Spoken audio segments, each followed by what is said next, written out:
approval of the Secretary and the President, we launched a rescue task force to recover Dude 44 Bravo. Again, this came to the President and the Secretary for approval, this time with a much larger force package of the Secretary and the President, time that the enemy had to prepare to find 44 Bravo. Again, this force was protected by A-10 Warthogs using the Sandy call sign. And this force had one single mission: do everything they can to bring an American home. This meant having a plan, being prepared to execute that plan, and more importantly, being prepared for multiple simultaneous contingencies. And because of this force's professionalism, grit, and determination, fight off two enemies at the same time: the enemy searching for 44 Bravo and contingencies, which anyone who has done these types of missions knows we run into every single time. The force fought off both of those enemies incredibly well. During the period of darkness on Saturday, and as the Secretary said, into Easter Sunday and into the daylight, the force fought its way in and rescued Dude 44 Bravo. They were protected overhead by an air armada, including tactical drones, strike aircraft, and others. The force fought through multiple simultaneous contingencies, something no other nation, no other military can do, and safely returned Dude 44 Bravo, the backseater, home, and all other Americans home as well. At midnight 12 local Eastern time, Easter Sunday, more than 50 hours after the start of this operation, the Joint Personnel Recovery Center declared Dude 44 Bravo, both the front and backseater, returned to friendly territory. The courage demonstrated by both the pilot and the weapons system officer while isolated and them invading the enemy cannot be overstated. Their grit and warfighting tenacity is a direct result of the absolute trust they have in our rescue forces, their training, and their will to survive and return. They always knew that we would be ordered to go get them, and they always knew that we would be coming to get them. These two operations reflect our nation's most sacred obligation to our military service members. We leave no one behind, bless you. It also perfectly captures the first truth of our special operations forces, that people are more important than hardware. That is the standard we live by, and the rescue forces that execute these missions operate under a clear motto: these things we do that others may live. Their actions were a direct embodiment of that commitment to others, and I could not be more proud of each and every one of them today. As the Secretary said to our enemies, this operation serves as a clear reminder of the capability and will of America's joint force. The United States of America will recover our warfighters anywhere in the world, under any conditions, when we want to. We will always bring overwhelming skill and firepower. To every member of the joint force, our interagency partners, the leadership at CENTCOM, and our leaders at the department and above, thank you. I'm proud of each and every one of you, and thankful to our deployed forces and their families. And lastly, and most importantly, to Dude 44, welcome home. Job well done. Thank you.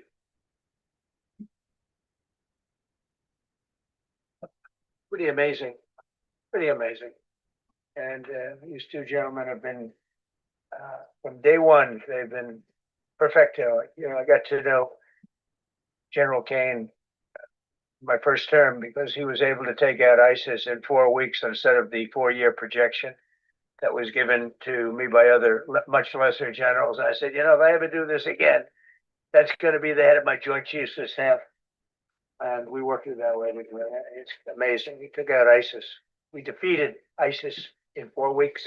I was told it would take 4 years. I flew to Iraq to find out with the greatest equipment in the world, why would it take 4 years? And he told me, sir, it won't. it'll take 4 weeks and you'll have time left over. And that's exactly what happened. So he's great. And Pete, all I can say is that he was treated very unfairly. And now those same people that treated him unfairly, that fought against him, they called me up saying, what a great choice he was. They said, well, what happened during his nomination? What happened to you?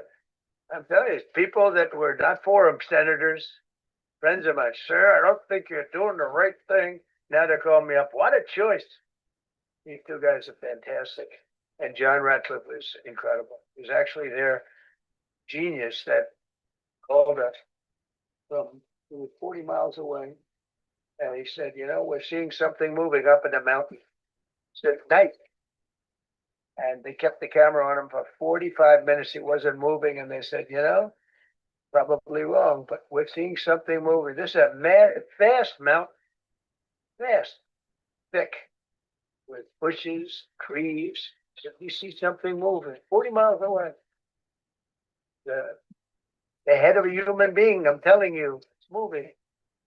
And then all of a sudden, 45 minutes later, he moved a lot. Stood up, and they said, we have him. And that was really the beginning of something incredible. We had an idea of where he was, not specifically. That's a big mountain.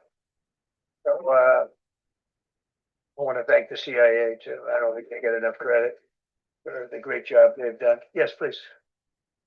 Thank you very much, Mr. President, for this great opportunity. The country it has, super army. You make a difference, Mr. President. Thank you for your greatest leadership. I have two quick questions, Mr. President. What was your reaction when you learned that Kurdistan region had resumed exporting oil to the international market with your support as United States of America? Well, I expected that. We've gotten along with the Kurds for a long time, so I expected that. Another question, what would be your reaction if the Iranian people rise up against their regime during a ceasefire, Mr. President? Well, they should do it, but again, the consequences are great. I mean, they were told you, if you protest, you will be shot immediately. You saw what happened to the young wrestler. He was a great champion, by the way. He was a great wrestler, one of the top in the world. And he and his two friends were hung. And all they did was say a little bit about liberty. They wanted liberty, and they were violently executed. But the number is up to probably 45,000 people were killed. So, you know, when somebody stays in a house, when they know if they walk out of the house to protest, they'll be immediately shot and killed. And they issued that, you know, that was publicly issued. It's not a secret. That's why so many people say, oh, well, why are you doing this way? We can't let Iran have a nuclear weapon. You know, we got regime change. We do. We deal with a much different regime than before. We're dealing with different people. They're smarter. I think they're sharper and far less radical. We have regime change, but we didn't do this for regime change. We did it for the fact, and my view was very simple. I saw somebody said, oh, he doesn't have a plan. I have the best plan of all, but I'm not going to tell you what my plan is. You know, they want me to say, here's my plan. We're going to attack at 9:47 in the morning, and then we're going to do this, and then we're going to, and if you don't do that, they say, I have a plan. These people know what the plan is. Everybody here knows what the plan is, but it's very unfair to say, you know, because I don't mind being insulted. I've been insulted for many years by the fake news, but you can't. It's so bad for the people that are so you just saw two great and John Ratcliffe, three unbelievable people. They have a plan. Every single thing has been thought out by all of us. But I can't reveal the plan to the media. So, you know, but we're just thrilled by the success of this operation. Yes, please. Thank you, Mr. President. You said Iranians would be mad if you stopped these attacks, but why would they want you to blow up their infrastructure, to cut off their power? Wouldn't that be punishing Iranians for the actions of the regime? They would be willing to, and it's suffering. They would be willing to suffer that in order to have freedom. The Iranians have, and we've had numerous intercepts. Please keep bombing. Bombs that are dropping near their homes. Please keep bombing. Do it. And these are people that are living where the bombs are exploding. And when we leave and we're not hitting those areas. They're saying, please come back, come back, come back. These are the people. I don't know what they do. All I can tell you is they want freedom.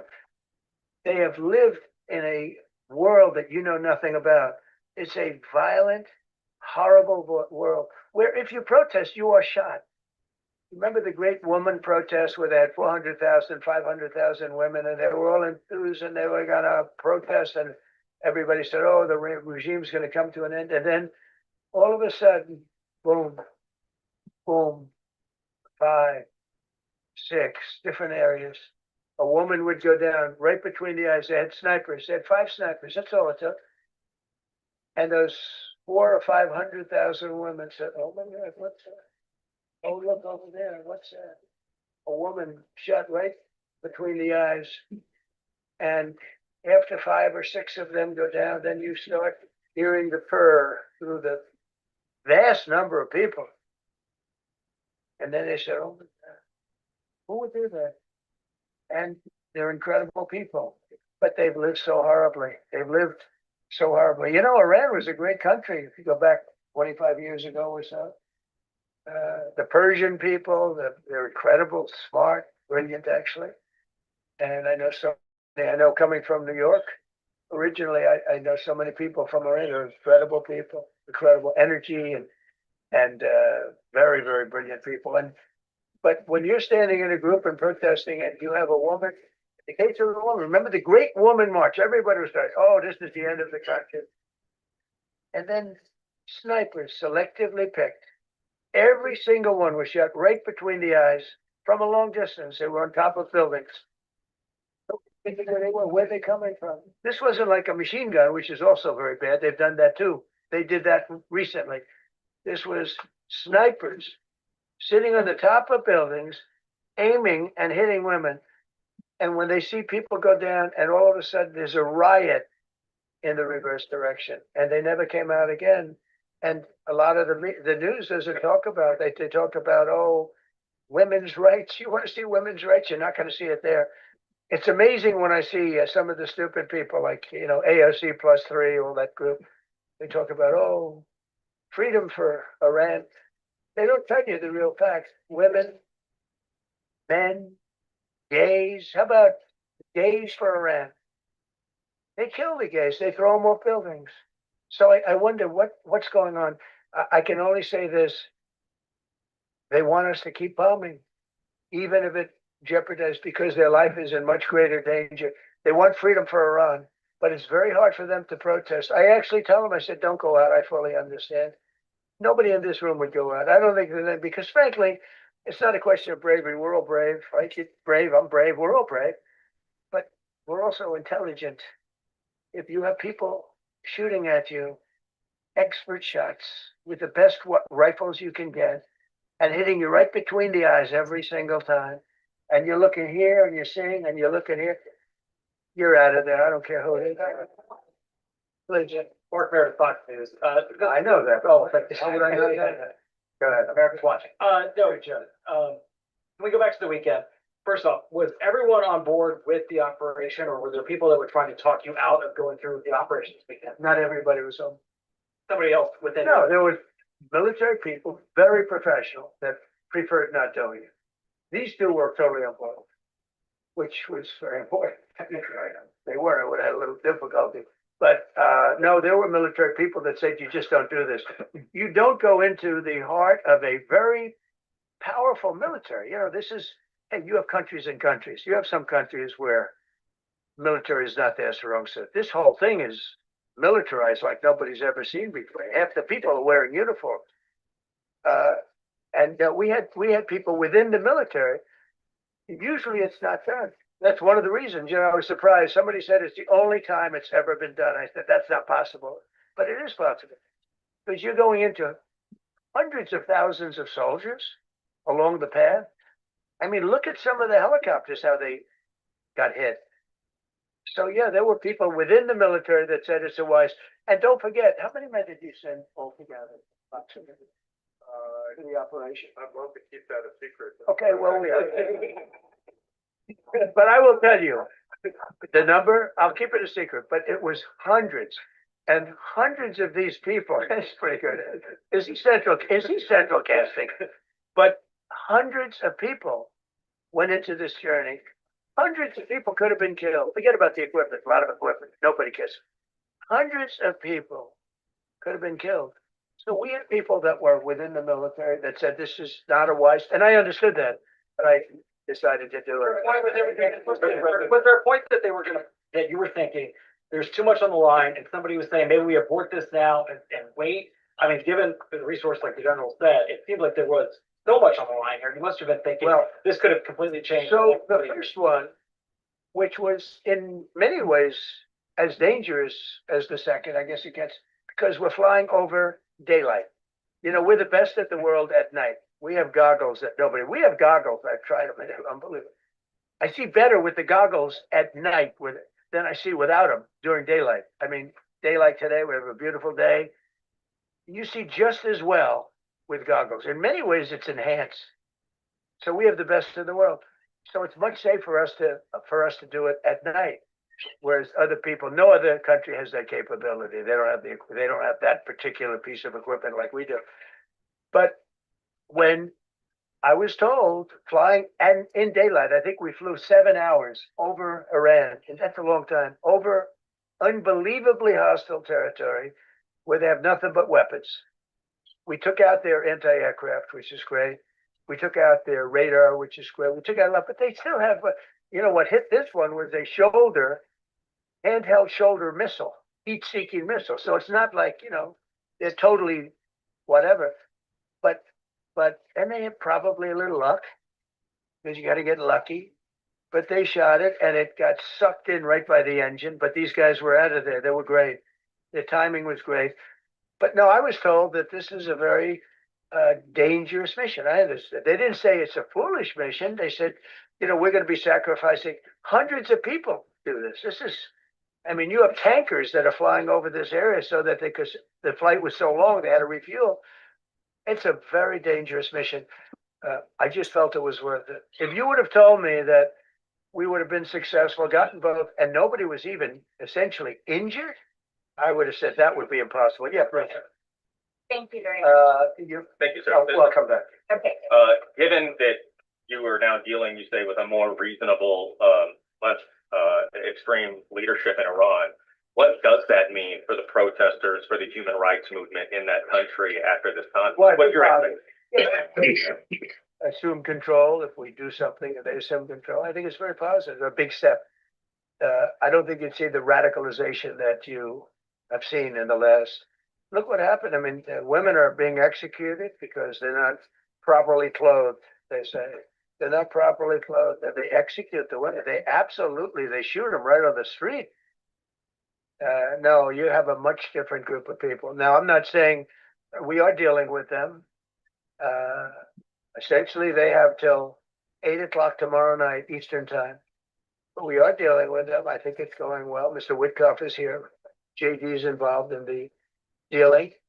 Mr. Witkoff is sitting right here, and I think it's going fine, but we'll have to see. You have to understand, we've been dealing with these people for 47 years. I'm standing here with a much more powerful Iran as of a month ago, not anymore. Right now, they are decapitated. But I'm standing here a month ago with a much more powerful Iran than it was at any point during 47 years. This should have been handled by 7 presidents, a lot of presidents. And those presidents are saying now, every one of them to their friends, we should have done this a long time ago. So it's not something I like doing. It's very dangerous. And we're getting them at the height of their strength. If I didn't terminate the Barack Hussein Obama Iran nuclear deal, they would have had don't forget, that was the path to a nuclear weapon. Remember this. He chose Iran over Israel. Pure and simple. How Israel can vote for a Democrat is if you're Jewish in New York City or any place else in this country, and how you can vote for a Democrat is unbelievable, because he chose Iran, a very hostile Iran. Remember when he filled up the 757 with cash, billions of dollars of cash, and he sent it over to them. Then they gave them tens of billions of dollars. He chose Iran over Israel, and really the Arab world, if you look, because, you know, the other Saudi Arabia, Qatar, UAE, I mean, you take a look. I mean, I can add Kuwait and I can add Bahrain, and you can add others. He chose such an unlikely candidate. Nobody could believe it. Frankly, if you're going to choose between Iraq and Iran, he should have befriended Iraq. He went in the exact opposite direction of all thinking, and he made a terrible mistake.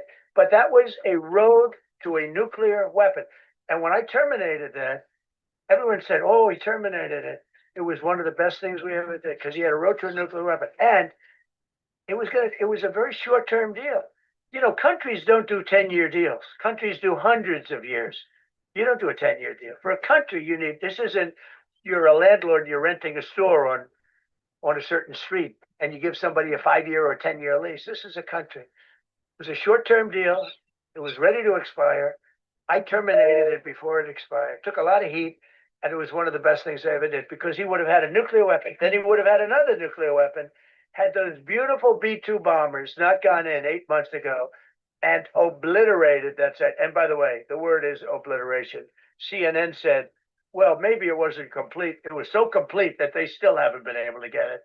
It was obliteration. But if we didn't hit them, that was a courageous decision too, because we had all those planes flying in at night with very little cover, unbelievable stealth planes, and they were able to do their job.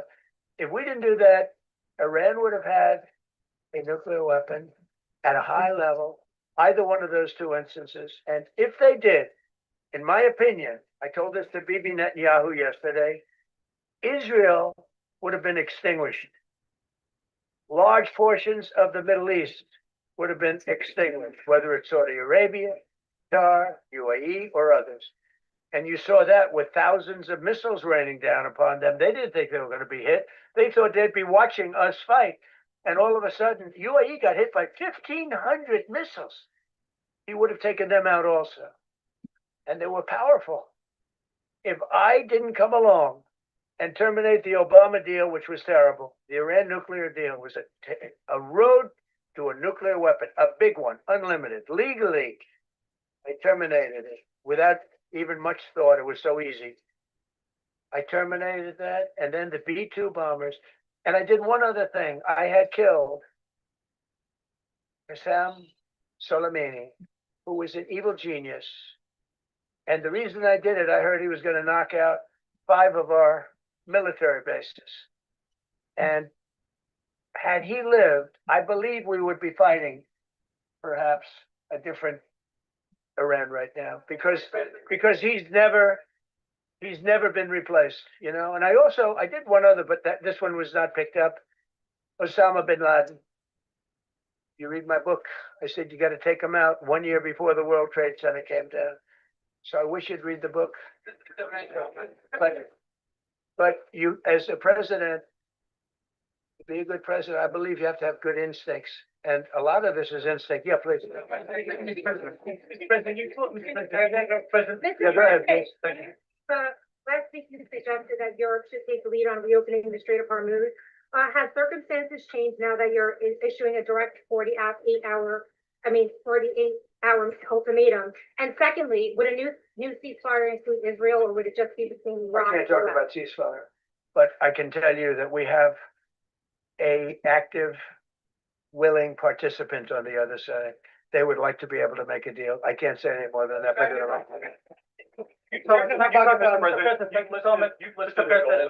Excuse me. please go ahead.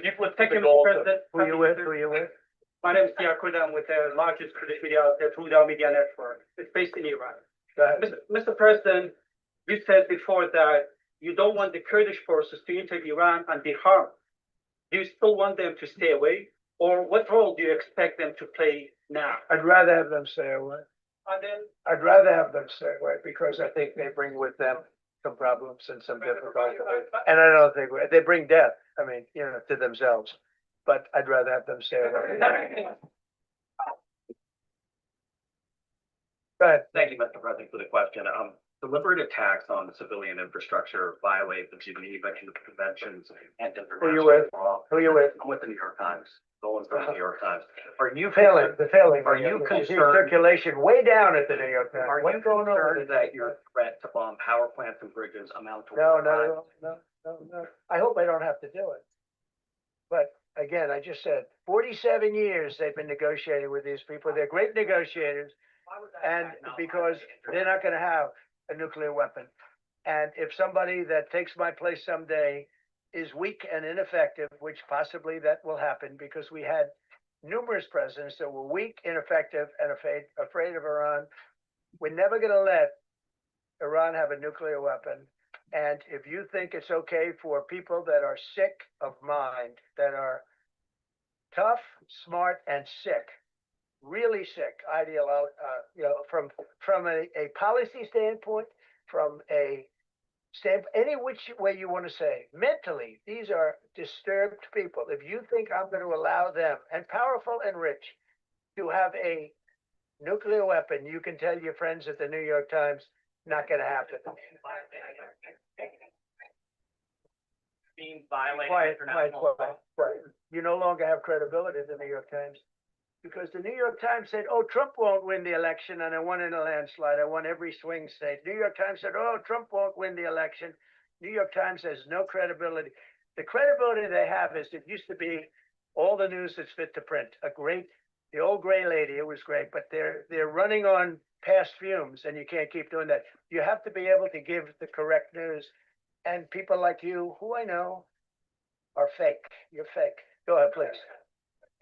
Your messaging on the war has moved from the war is coming to an end to war going to be bombing Iran to the Stone Age. And we've heard a range of those kind of messages. So which is it? Are you winding this down? Can't tell you. Are you I can't escalating tell it? you. I don't know. I can't tell. Depends what they do. This is a critical period. They have a period of, till tomorrow at 8 o'clock. I gave them an extension. They asked for an extension of 7 days, right? I said, Steve, give them 10 days. 10 days is up actually today, so I gave them 11, I guess, indirectly. I thought it was inappropriate the day after Easter. I want to be a nice person. They have till tomorrow. Now we'll see what happens. I can tell you they're negotiating, we think, in good faith. We're going to find out. We're getting the help of some incredible countries that want this to be ended because it affects them also. A lot of people are affected by this, but we're giving them till tomorrow, 8 o'clock Eastern time. And after that, they're going to have no bridges. They're going to have no power plants. Stone Ages, yeah. Stone Ages.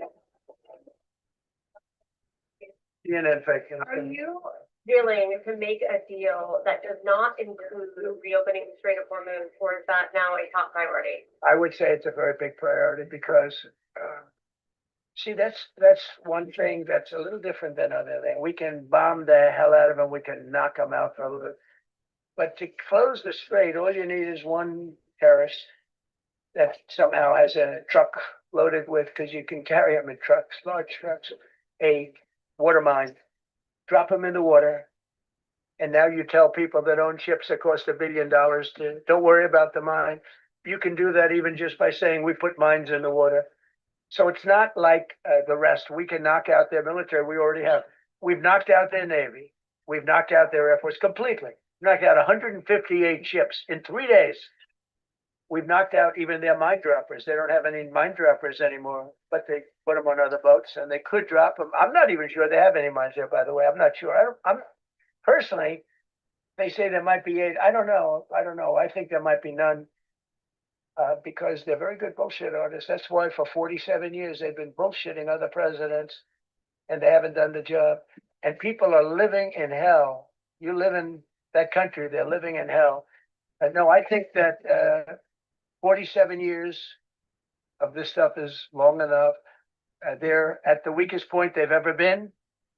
They have no Navy, they have no Air Force, they have no anti-aircraft weaponry, they have no radar, they have no communication. In fact, the biggest problem we have in our negotiation is that they can't communicate. I said to Steve, what are they saying? Sir, they can't communicate. They have no method of communication. So we're communicating like they used to communicate 2,000 years ago with children, bringing a note back and forth.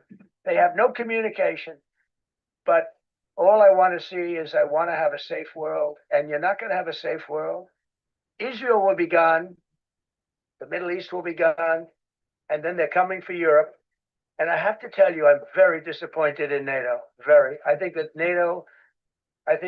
a mark on NATO that will never disappear. Never disappear in my mind. You know, they're coming to see me on Wednesday. They're going to say, oh, we'll do this, we'll do that.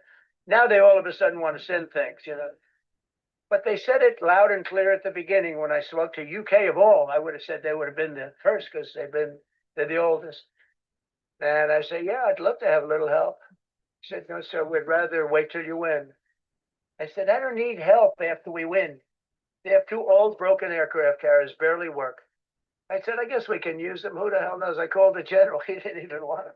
He said, we don't really need them. We got the SS Abraham Lincoln, sir. We don't need them. You know, we have, in terms of technology, we had one day 101 missiles going at 2,700 miles an hour aimed at the Abraham Lincoln. 101 missiles. Out of 101 missiles, 101 missiles were shot down. Unbelievable technology. 10 years ago, 5 years ago, I don't know if that would have been possible. But 10 years ago, that wouldn't have been possible. 101 missiles heading to a ship that's not that far off the coast. And out of the 101 missiles, we shot down all 101. We have weaponry. The Patriots are unbelievable. We have weaponry that's unbelievable. Yeah. Go ahead, please. Thank you, Mr. President. You said earlier today during the egg roll that you would like to take Iran's away, but Americans want U.S. forces home. Correct. What's that trade-off? If I had my choice, yeah, because I'm a businessman first. With Venezuela, as you know, the war was over in about 45 minutes. And we have great people running Venezuela, very good people. I mean, the relationship is good. And we are a partner with Venezuela. And we've taken hundreds of millions of barrels, hundreds of millions. Over 100 million barrels already is in Houston, refined and out. And paid for that war many, many times over. Many times. You know, the old days, to the victim. Okay, you know that. To the winner belong the spoils. Go the spoils. And I've said, why don't we use it? To the victor, go the spoils. And we don't have that. We haven't had that in this country probably in 100 years, because even the Second World War, you look at the Second World War, we didn't have it with the Second World. We helped rebuild all those countries. We rebuilt Germany. How about Germany telling us that, well, it's not their war. We had nothing to do with it. They wanted me to go and tell them everything I was doing. We didn't know anything about it. Well, if I would have told them, they would have leaked it, and we wouldn't have been nearly as successful, possibly, right? But to the victor belong the spoils. So we haven't heard that in, I think, maybe hundreds of years. Now with Venezuela, and we can, just so you understand, the people of Venezuela, they say if I ran for president of Venezuela, I'm polling higher than anybody has ever polled in Venezuela. So after I'm finished with this, I can go to Venezuela. I will quickly learn Spanish. It won't take too long. I'm good at language. And I will go to Venezuela. I'm going to run for president. But we're very happy with the president-elect that we have right now, the people that are running it.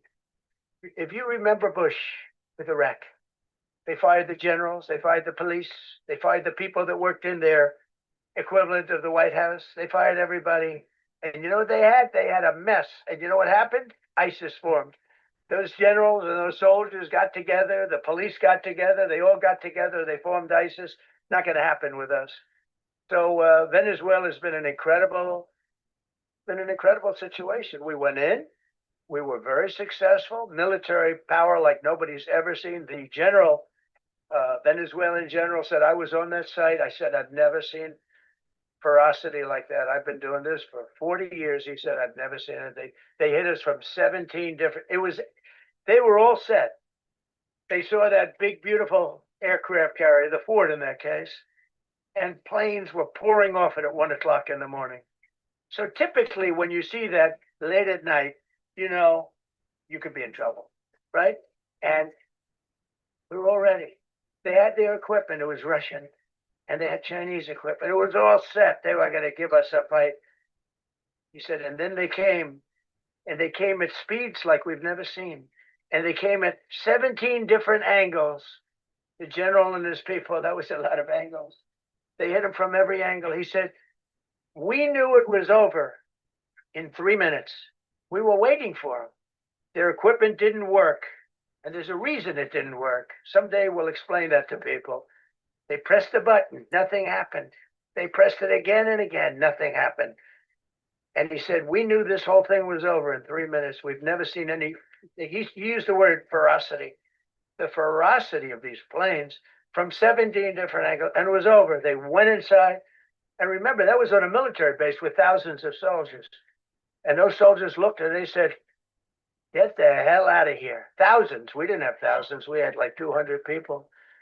So we have a great military.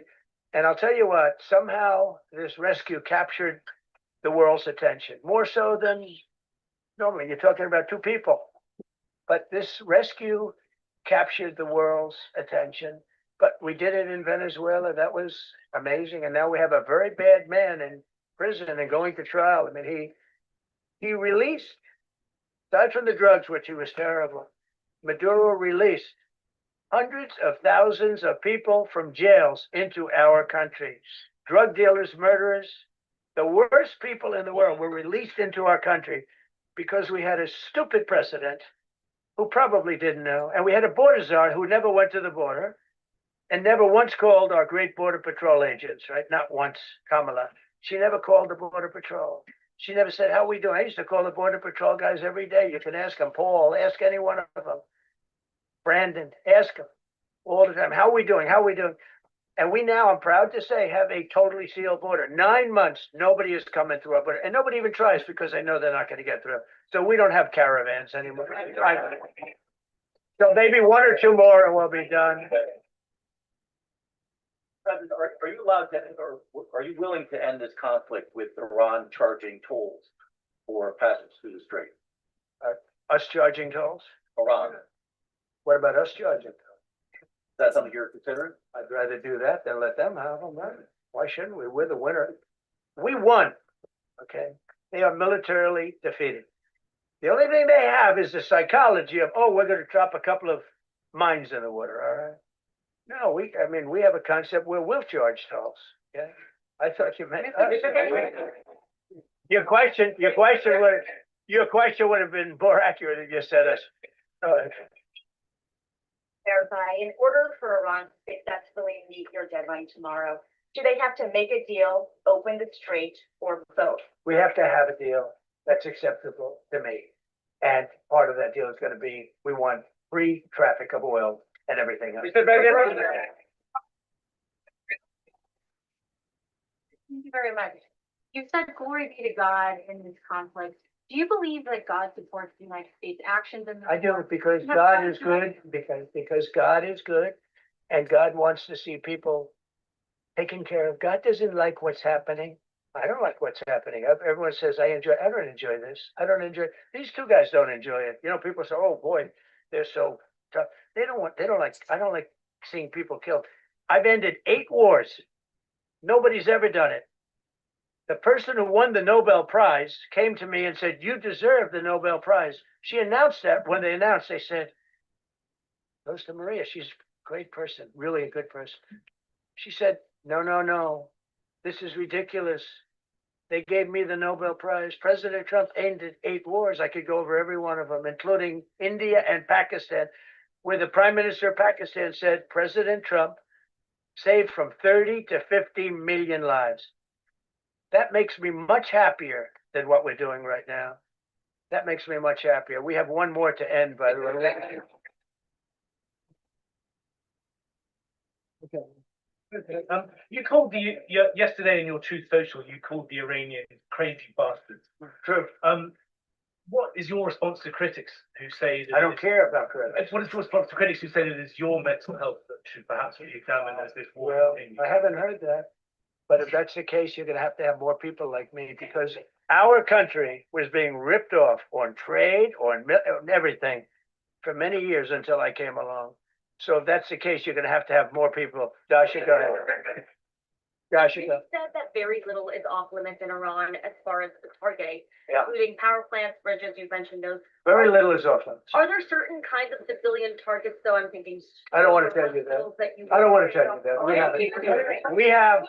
We have a plan because of the power of our military, where every bridge in Iran will be decimated by 12 o'clock tomorrow night, where every power plant in Iran will be out of business, burning, exploding, and never to be used again. I mean, complete demolition by 12 o'clock. And it'll happen over a period of 4 hours if we wanted to. We don't want that to happen. We may even get involved with helping them rebuild their nation. And you know what? If that's the case, the last thing we want to do is start with power plants, which are among the most expensive thing, and bridges. You saw the bridge one. We were very close to a deal. And then I got a call from Mr. Witkoff, Mr. Kushner, and JD saying, I think they're breaking the deal. I said, tell them that's okay. Don't worry about it. But tell them to look out their window and watch. And within 45 minutes, I gave the order to knock out the biggest bridge. I gave the order, knock out the biggest bridge in, I believe, the Middle East, but the biggest bridge in Iran. And within 10 minutes after I gave that order, that bridge was over. So do I want to do that? No. Do I want to destroy their infrastructure? No. It will take them 100 years to rebuild. Right now, if we left today, it would take them 20 years to rebuild their country, and it would never be as good as it was. And the only way they're going to be able to rebuild their country is to utilize the genius of the United States of America. To voice your displeasure with NATO in the past, is there a danger to the U.S. not being the de facto of the leader of the alliance, and then other powers within the alliance then getting the decision making when it comes to wars and nuclear No, weapons? it's not a danger. Look, we went to NATO. I didn't ask very strongly. I just said, hey, if you want to help, great. No, we will not help. I said, that's all right. You don't want to help?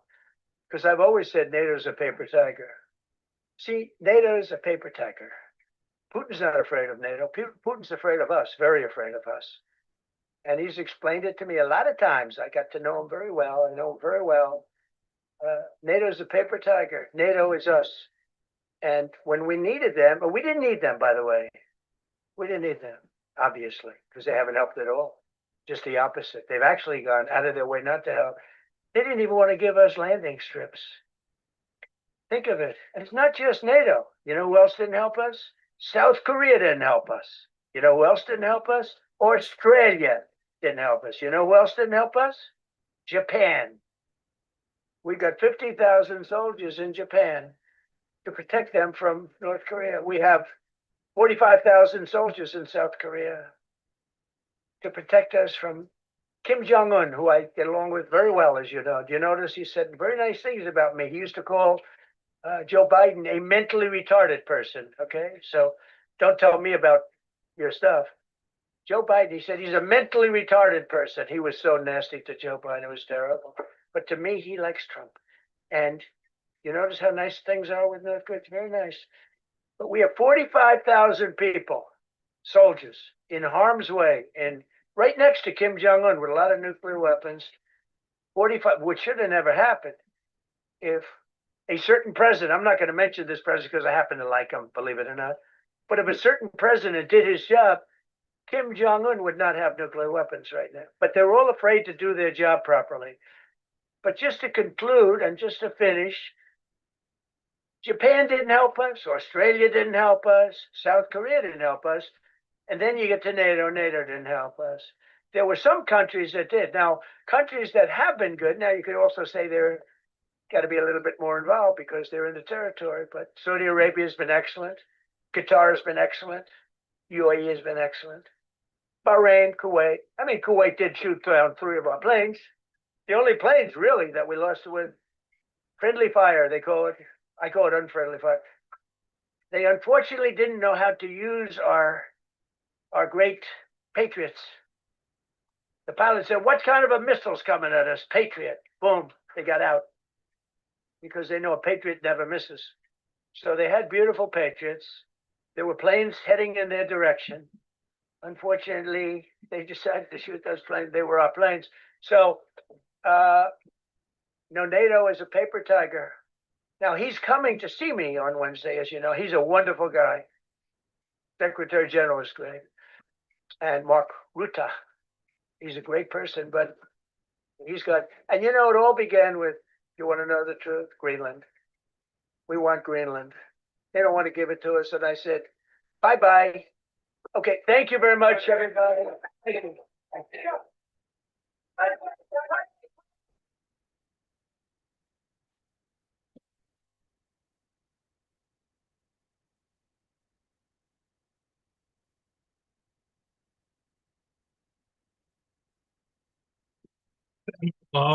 Stop the sharing.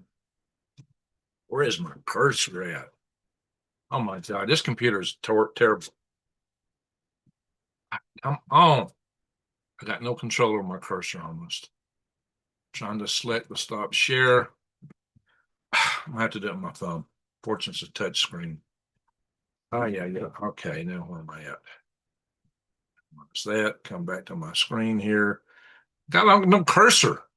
This computer's nuts. This is the most expensive computer by far that I've ever bought.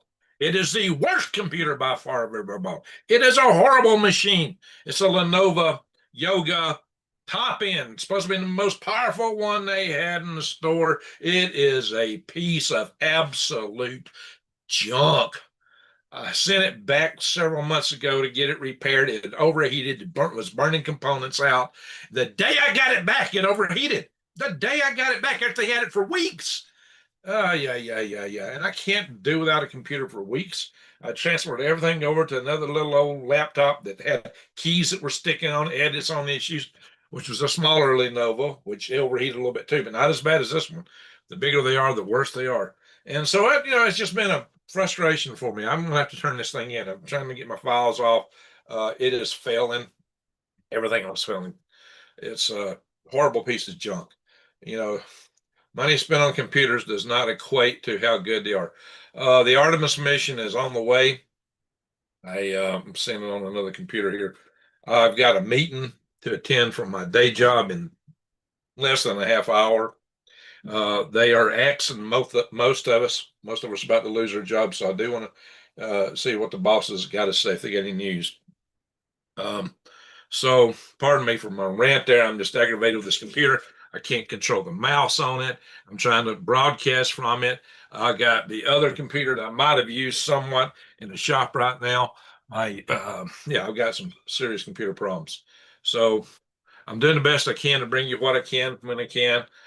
Sorry about that little rant, but it's just frustrating when you're trying to do a show and things aren't working. You're trying to set things up and nothing's working right. It's aggravating, especially when you're live. You're trying to control it, and it's just I don't even see the cursor. I'm trying to scroll across the screen. Sometimes when you're clicking the clicker side, nothing clicks. Nothing. And then sometimes when you're just trying to move the cursor, it's clicking everything along the way. Just opening stuff, just bing, bing, bing, bing, bing, bing, bing. It's insane. This computer is a piece of junk. Anyway, enough said. If I get a chance and get the other machines back before I turn this one in, I'm going to do a video on my Product Papa's channel. I'm going to spank these computers. They're going to get a big thumbs down. To include Best Buy. They're terrible. I used to like Best Buy. The service I've got from them has been horrible. They don't answer the phones. I'm going to spank them too. I'm going to spank the computer. I'm going to spank Best Buy. I don't care. They're going to get it. Terrible customer service. Terrible computers. They've gone downhill. I got nothing good to say about them. Nothing. Absolutely nothing. I'm going to spank them hard on Product Papas coming up in the near future. All right, guys. So it's frustrating when technology doesn't work. We appreciate it. Yeah, that's the way it is. So Artemis, listen, guys, I worked camera systems on the SLS. This bird, not the Orion, which is at the top. But I'm gonna tell you something.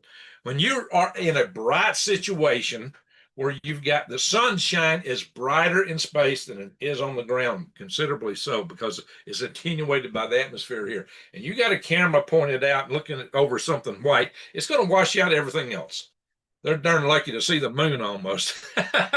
I mean, seriously, the cameras, I'm sitting looking at a view from Orion right now, they got it filtered back so they can actually kind of see the moon. Looks dingy, but it's not that dingy and dull. It's just the way they got to set the cameras. You got f-stops and shutter speeds and a lot of things like that. There's not really a lot of adjustment in those cameras they put on these things. They're not that fancy, really and truly. They're built to be ruggedized to survive. They're in a covering. Typically, they're not free floating. They don't have a lot of adjustments to them. It's usually just a charge coupled device array inside. And they go for ruggedized cameras because they got to survive the shaking of the launch of those big SRB rockets. And they have to qual test them for that.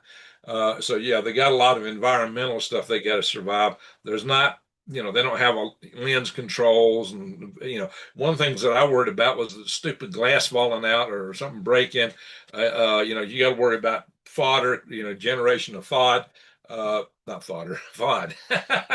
That's debris that you would that might get loose from the camera, posing a hazard to the spacecraft itself, or arcs and sparks from it. So actually, they got a lot of standards in me, because guys like me write requirements, say, hey, you can pose a threat to my spacecraft. You better, if you want to fly on my bird, you got to meet this, and this, and this, and this, and your lens can't pop out, and you can't have something doing all these crazy things. So there's a lot of requirements that they have to meet. And so most of them, like the cameras on SLS, were there just for engineering reviews. They were there just so that, if something breaks, the engineers could go back later and do analysis to say, well, what was it? It wasn't there so much for pretty pictures. Although, it was recognized at least the one on the outside probably would get some pretty pictures. And it did. There's some video when I saw it, I posted on my Facebook site. So I did work some with the cameras. I wrote the hazard analysis for the video system on the Space Line system. I wrote the hazard analysis for the labs that tested all the avionics in the Space Line system. I was involved in, now Bowen wrote the hazard analysis for the avionics on the rocket, but I reviewed all that in an oversight role. I was involved with at one time, the development of solid rocket boosters back when we had the Artemis program. So I'm familiar with the solid rocket boosters. I have had some work with the engines, the RS-25, those space shuttle main engines. There are some single point failures in some of the valving that had us concerned. The engine controllers were very well developed, and how they had various redundancies in them. These are things I worked. I'm going to tell you something. I worked that system. I know people that were tons of people that worked it. And a lot of my friends were down there for the launch. The astronauts got on the catwalk. They walked in the capsule, and the thing launched. And this rocket has enough power to throw them to the moon. So some people think we're not going to the moon. You're wrong. We're going to the moon right now. And I don't work for them anymore. I got no axe to grind. I got no profit from it. In fact, I kind of had some angst against the company I work for, but there's nothing to report. There's no axe to grind in that regard at all. I got stuff popping up on my screen. I can't even get a cursor on it. Firmament. Everybody's asking about a firmament. Radiation belts. Let me tell you something. Radiation belts are belts. They're around the planet. They're thicker around the equator. You can, your dose of radiation is what you got to worry about. And dose is the accumulation of radiation over time. Radiation happens at a rate. There's so many, units per second. I've talked about rads. I've talked about REMs. Go back and watch my radiation video. Ain't nobody on YouTube ever published the details about radiation that I published on this channel several years ago. So I did a whole hour with explicit descriptions about radiation, telling you exactly what it is, exactly how it works, and then what the doses are, what's the safety aspect of it. So you got two things. It's the rate at which you're receiving radiation, the time accumulated.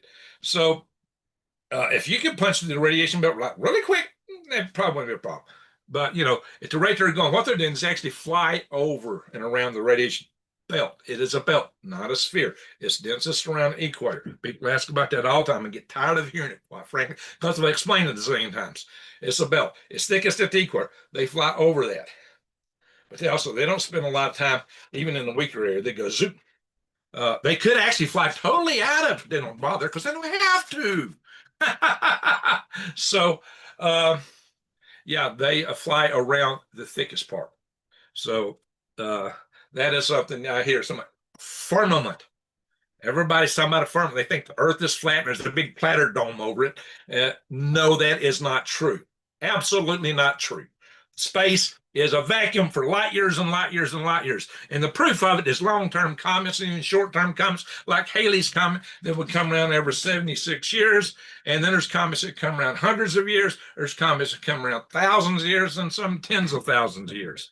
And you can tell the orbit by looking at the orbital parameters. And these comets, you know, if you got a firmament, how these comets come in and out. And holy smoke, that firmament's going to have to be really big because the distances of Jupiter. These people actually think that Jupiter and all these things are little bitty pinpoints inside some dome that's maybe, 25,000 miles in diameter. You know, that would not at all explain any of these comets. You can't explain those comets whatsoever with those ideas. You can't even explain the orbits of the planets. You can't even explain the orbits of the satellites that go around the world with this flat Earth model. It does not work. And all these people, they're on balloons. No, they're not. Balloons do not work. I launched balloons like nobody. I've launched a lot of balloons, attached rockets to them, like this one, which was not a NASA project, and my own project. So, you know, I hear this stuff so much. Oh, NASA this, NASA that. NASA don't control everything in space. There's tons of organizations that have nothing to do with NASA and would like to outcompete NASA, including my heart organization. One of our big things, especially when we started a Halo program, one of our big bragging rights are we're proving what an amateur group could do without being NASA. And there are amateur satellites, and these things launch on rockets. And this whole satellite balloons have to get crazy big to support a few pounds. It takes something as big as the Astrodome to displace enough atmosphere where the atmosphere is only 1/100th of as dense as it is on Earth. We're talking buoyancy. I calculate this. I can calculate. It takes something as large as an Astrodome to lift 8,000 pounds at 100,000 feet, 20 miles up. You know, you're not going to lift something as big as a space station with some blade. If you did, you could absolutely see it. Let me tell you something. I've looked at space station fly over a zillion times. You can look at these things fly over, guys. And here's the thing. They make this track like a sinusoid on the ground. Why is that? It's because the Earth is a sphere, and these things are in orbit around Earth is turning under the orbit. And when you plot that out on a ground map, it's a sinusoid. That does not work on a flat Earth. And another thing don't work on a flat Earth. Never will work. They got decided, well, the sun's up here, the clouds are over here, and the sun goes around some maypole or something. I don't know. But let me ask you something. How is it that at sunset, the sun is shining underneath the clouds? It always does. Shines underneath the clouds at sunset and at sunrise. That does not and is impossible to work with a flat Earth model. It cannot work. Another thing is like when we're having a solar eclipse in Argentina. And I went out on my Galactic Greg's channel. I went out and said, hey, look, guys, in Argentina, when you look at the sun, it's being blocked by the moon. But here's the moon. I can see it here, and the moon's here, and the sun's there. Why is that? It's because we don't live on a flat Earth. And I went into details about that. There's other aspects about eclipses that shoot down the flat Earth. And the biggest thing that shoots down the flat Earth is the Greeks. 200 years before Christ, we're looking at shadows 100 kilometers apart in Egypt and Wales, and they actually looked at the differences of these, and they determined the Earth was a sphere and correctly calculated the diameter of the Earth 200 years before Christ. The Greeks were smart. So this, firmament is a figure of speech. And if you don't like this, if you don't like what I'm saying, if you want to leave, fine. If you want to keep coming back to those things I talk about, fine. But I'm going to tell you what, the Earth is a sphere. Yeah, it's a little bit fat around the equator, but You know, out of an 8,000-mile diameter Earth, you're from a distance, you're not even going to see that because it does stick up like 25 miles or something like that. But out of 8,000-mile diameter, that would be hard to see from space. It's there. Oh yeah, it's definitely there. It's higher than the Himalayas. So these knuckleheads that think that the Earth's crust slides over that, it would shatter the Earth's crust with fault lines running east and west everywhere, and they'd be there forever. So these knuckleheads that are out here on YouTube say, well, the Earth slides, the crust slides over the mantle every 12,000 years. They are full of crap. They are liars. They ought to know better. They're absolute bald-faced liars, and yet they get tons of people following. Oh yeah, that guy will sell you some land, you know, that's going to be safe. Wink, wink, wink, wink. When all this stuff happens, when you get 2-mile high tidal waves and all this stuff he talks about, which I can show you that never happened due to the stalactites, stalagmites, and caverns. I've talked about this on the video ad nauseum. So all these people claiming there's a lot of people follow a lot of bull crap on the internet. Those guys that talk that crap get tons of views. It's just tons and tons and tons and tons and tons and tons of views. I get 1,000. You know, so what? You know, people want to believe that stuff, go for it. You know, but don't ask me to believe it. Don't ask me to believe it. I'm just telling you what is. And in terms of the president's thing today, it is what it is. So it started out about this rescue thing. They were supposed to have a press conference tonight. I assume they probably still are. I haven't seen anything saying or not. This one was a total surprise. I was trying to get it online. I was having trouble on my computer, so we caught it kind of in progress. My apologies for that. So I'm just bringing you what they're saying. You judge it as you will. I'm just bringing it to you so that you'll know what they're putting out. Now, whether you want to buy it or not, that's up to you. I'm just bringing you that news. But now I know a little bit about this thing. I worked on it for years. I worked on its predecessor programs. And my mentors when I was a young man were the guys that developed the Saturn V rocket. I knew people that built the V2 rockets. They're all dead now. I knew some of the old Germans. Knew them well. My dad was in London on the receiving end of those V2s when they were falling. So, yeah. Amen, Greg. Boom. Yeah. Essentially, the Earth is round. Essentially round. I say a sphere, round, whatever. But it's there. Sunsets and sunsets are absolute proof that the Earth is not flat. And you cannot refute it. There is no geometrical way you can have that on a flat Earth where the sun shines underneath the clouds. Why? Because the sun's below the horizon, shining up for just a brief period of time. And another way you can tell this is also when satellites, you can watch them at night. The later in the night you go, the farther the sun gets below the horizon.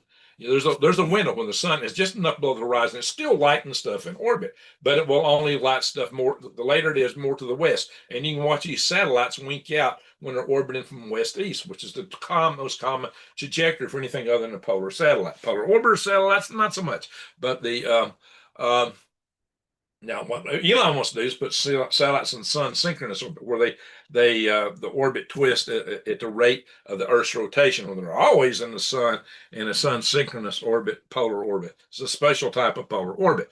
But so that way you can have sunlight all the time. They have to have batteries and do his little AI data centers. That's what he's dreaming up for that. But anyway, so what's I